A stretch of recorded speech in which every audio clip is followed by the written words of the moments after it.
Ay mga sisay, alam niyo ba na yung simpleng likes at follow mo sa akin ay sobrang malaking bagay na yun para sa mga vlogger na nagsisimula pa lang.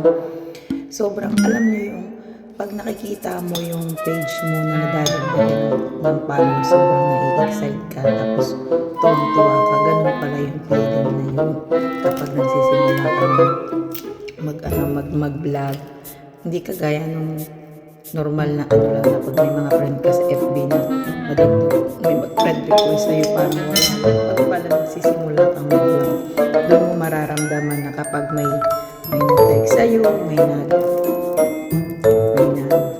follow sa'yo, sobrang pinatutuwa mo kasi nadadagdagan araw-araw excited ka. Tingnan yung page mo kung nadagdagan ba, yung like mo nadagdagan ba. Sobrang nakakatama ng puso.